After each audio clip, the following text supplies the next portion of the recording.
Hello everybody. In this video I'm going to take apart a Technics SX KN-3000 keyboard which is fully functional, but I want to part it out and sell it for parts on eBay because this will first create a great video for teaching people how to take it apart, and and then I'm going to reverse play the video so they can also learn how to put it back together. So I'm not going to put it back together. I'll reverse the video so you could see how to put it back together, because this is not going to be reassembled. It will be sold for parts. Before doing that, I'm going to play it so everyone can see it's fully functional. Nothing is wrong with the keyboard. So if you're interested in purchasing any of these parts, I'll leave the link below to my eBay store where I'll be selling the parts separately. So first I'm going to demonstrate it to see that it works. Okay, so let's get this pointed down and let's play a song. All right. Okay, now I'm not very good, but at least I will play something for you.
Okay, so this unit works perfectly fine. There are lines, like vertical lines on the screen, which is why I'm not too impressed to keep it as a working unit. As you can see, the screen, let me show you the screen. It has more lines than you can ever imagine. Look at those lines. You can barely see anything. It has so many lines. I don't know if I was able to show you those lines. Let me put this camera closer. So see if I can get those lines. Look at those lines. Look. Let me go to something else. You see the lines, what I'm talking about. Look. There's a line there. See that line? So it has lines everywhere. Look at those lines. This is why I'm not interested in fixing this unit. Instead, I would like to sell it for parts. Okay. So let's take this puppy apart and let's teach you how you do that. I am going to set this camera in an angle so you can see very well what I'm opening and what I'm not opening. Okay, this is going to be at 4K resolution, so you will have a great deal of detail and higher resolution, which will help you if you need to take your keyboard apart. Okay, all right. All the keys are working.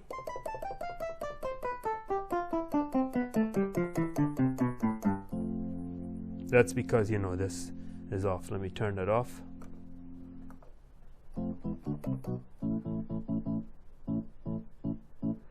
I don't even know. I mean, it's supposed to turn this off and it should work. Anyways, okay. So let's do this. Okay, let's turn this off. Unplug it. Make sure you unplug it. No power, nothing. Put it upside down. Make sure you put some kind of a blanket on the table. And oh yeah, where you have to push it. Basically, you have to have the slope facing you.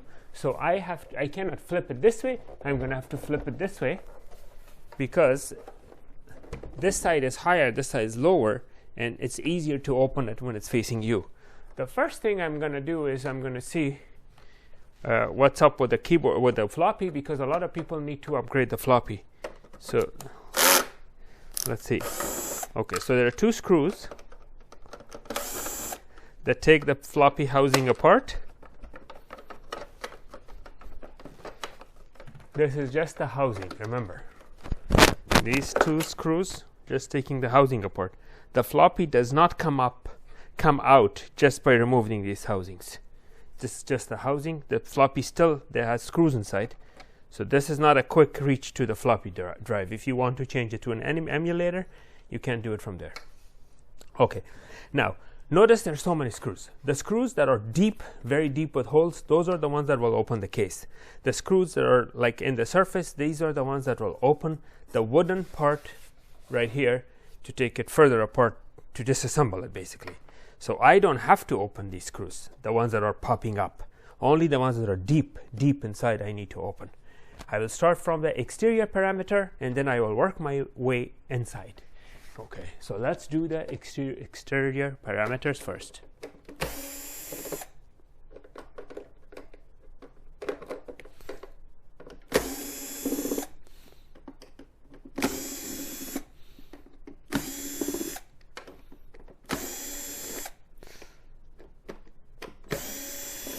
Okay, so I have 1, 2, 3, 4, 5, 6 screws from that edge.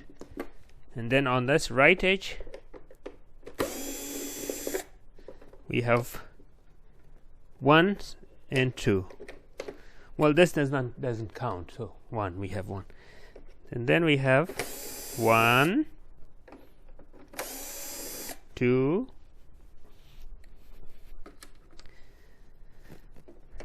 3, and 4. 4 on this edge, and then another one here. Very good.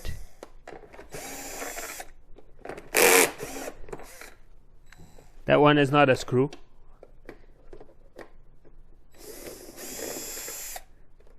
That's this hole right here. This and this hole, these are not screws. Okay, just so you know. Okay, now we have these deep holes ones. Deep hole. This. Let me show you. This ones. You have to open this, this, and this. 3 deep hole screws. Oh, this and this. 5 deep hole. Okay, we have 5, 6, 7, 8, 9. Okay, all these are 10. So we have 1. Watch the drill. Watch. 1, 2, 3, 4, 5, 6, 7, 8, 9, 10. 10 screws need to come out. Okay, every one that is deep. Now this has a light. It helps you see where the screw is. This one, not this one. This.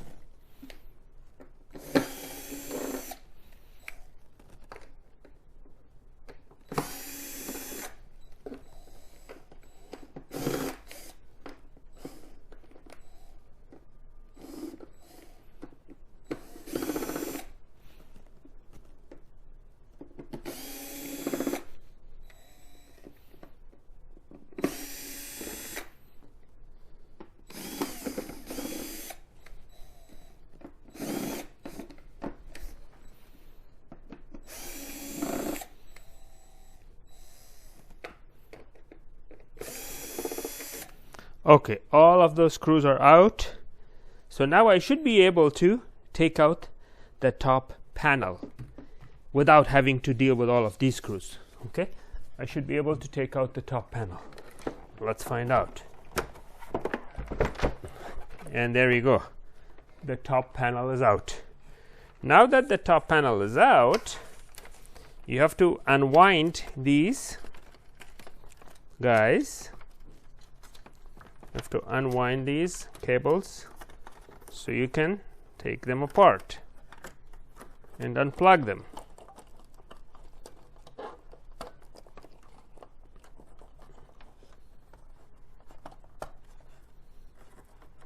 Okay, so you're gonna need a cable cutter if you want to disassemble it, because I have to do a lot of cuttings.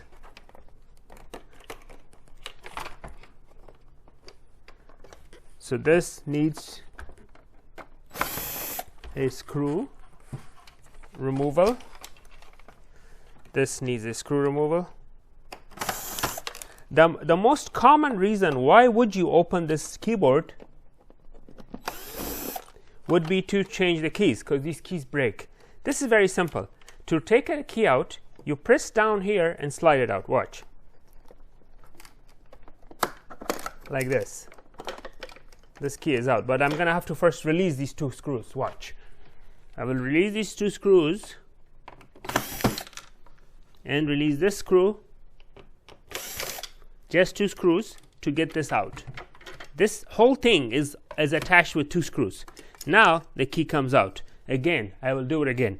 You press down, slide out like this. Press out. Watch. Press down, press, and slide out. I'll do a black key. Press, slide out. I'll do another white. Press, slide out. So I'm pushing with my finger from the back when I press it to give it some support. There you go. So that's how you remove the keys. Okay, so that now you know how to remove the keys. Now I'm gonna disassemble this.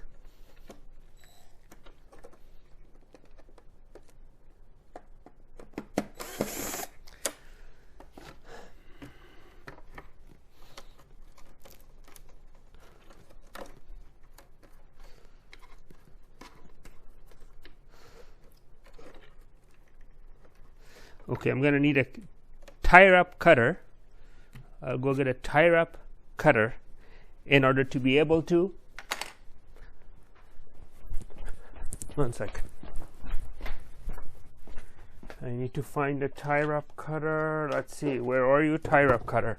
Found it. So this is a tie-up cutter. I need that to release these cables, because boy, these cables are attached. Now this is completely disengaged. Now everything is simple. You just remove. I'm going to take it apart. So if you had to open this keyboard just to replace the keys, you're done. You don't need to watch the rest of the video. Just put it back together. But if you want to change the motherboard, the transformer, the speaker, or any other complex stuff, then continue watching. All right. So see how many more screws were here for the floppy? 4 more screws. So if you need to change it to an emulator, you have to open additional 4 screws in addition to what you opened. This is your floppy, which I'm gonna throw in the garbage because this is old. I'm not even gonna sell this. Okay, so this is where you have to open these 4 screws to put an emulator, floppy emulator, if you have to, if you want to, you know. So yeah, this is what that is. Now let's open the rest. Okay, this is the main board, audio amplifier. This is the sound amplifier. So unplug the power. This is the bridge rectifier with 4 diodes, and this is the transformer. All these things that I'm telling you what they are, you don't have to learn. But instead of me being quiet and just working, it's better to educate you with something, so you know what each parts are, what each part is. Okay. All right. So now,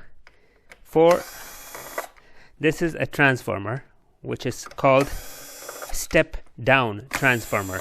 Step down transformer means a transformer that reduces alternating current. This is 50 to 60 hertz transformer. That's why it has an iron core. Iron core transformers are 50 to 60. High frequency transformers, they have ferrite carbon core. Okay, so I remove this. This is the power switch. This is very, very important to, very hard to find, this power switch. This sells for good money, this one. Hard to find. Okay, speakers. Oh man, my back hurts when I bend like that, so I have to work differently. Okay, so we have the speaker. Now this is not actually the speaker, this is actually the subwoofer. This is the tweeter. Actually, that one was a speaker subwoofer combo. Some units have subwoofer and separate subwoofer and then separate speaker.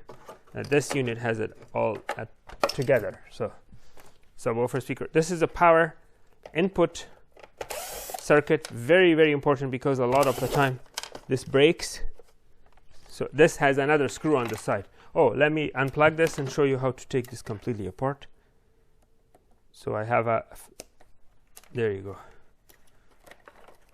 I completely disengage the top.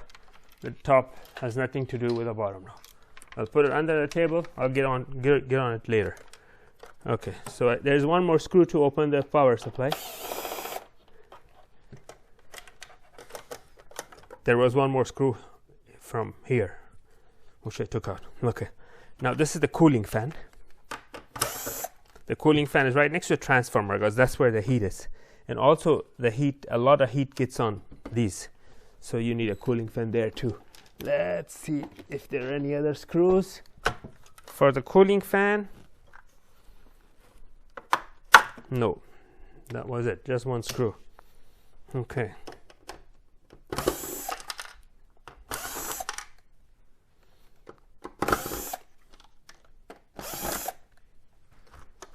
Okay, so we are taking apart the power amplifier.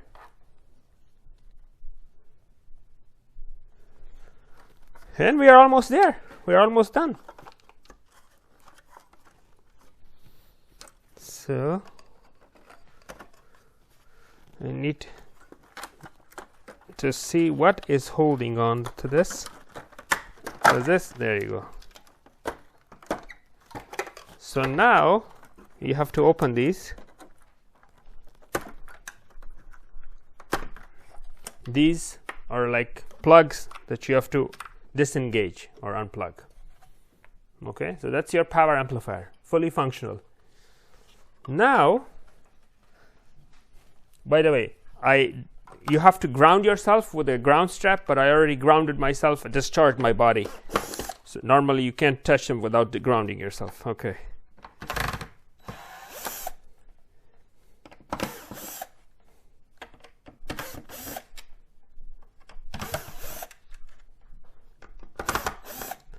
Okay, so this is our second speaker and tweeter. Speaker and tweeter. And what is this? Let's see. This is an expansion slot. Expansion slot for future upgrades.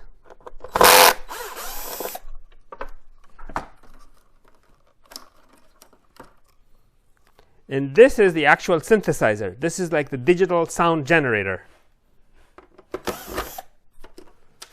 This is what goes bad when the keyboard doesn't generate the sounds. This is extremely static sensitive, extremely.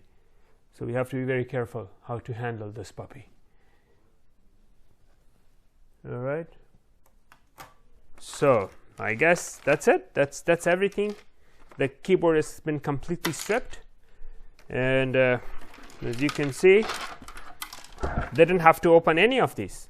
Any of these did not have to open. So yeah, that's what it is.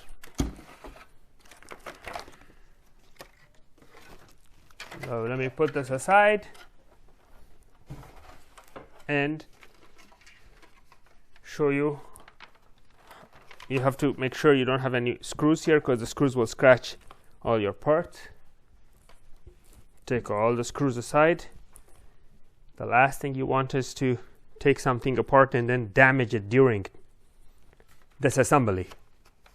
So these are the boards that have LED lights. They're extremely sensitive because the LED lights can bend easily. So be very careful. When you're taking these apart, you have to pull it out in a perpendicular fashion, not in an angle, because you will bend the LED lights. Now LED stands for light emitting diode. Just so you know, this is a little extra information. You don't have to know that. Okay. See the LED lights I was talking about? Each one of these, if they are bent, what happens is that when you try to put it back together, they are not going to align. You cannot have these rows of LEDs bent. You cannot have them bent. Same thing with this guy. It's full of LEDs, so you have to treat it gently. Now there's like nearly 100 screws in this keyboard, so it does help to have a power tool. Imagine doing all of this with a manual screwdriver. You would be spending hours, where I just took it apart in less than 30 minutes.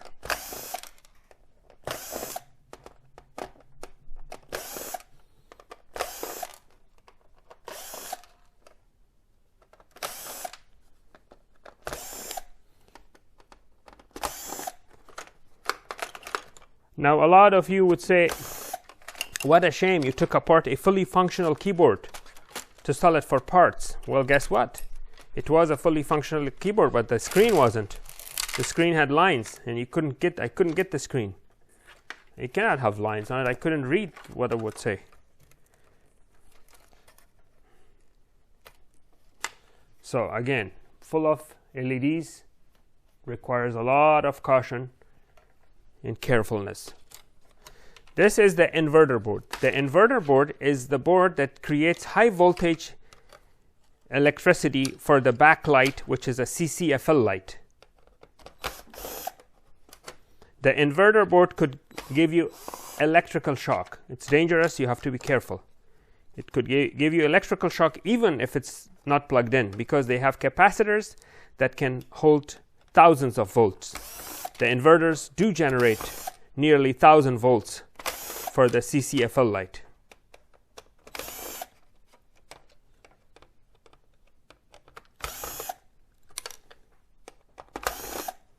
Okay, so this is the screen, which is not good, has lines, but at least you know how to take it apart. So now the only thing that's left are these little rubber thingies, these guys, you know, the buttons. That's the only thing that's left, and this keyboard is completely stripped down to the last screw. So now what I'm going to do is I'm going to reverse play the video so you can learn how to disassemble it and put it back together when you watch the reverse video. That's what I'm going to do. All right. Okay, so now I hope this was educational. Thank you for watching. Please like and subscribe.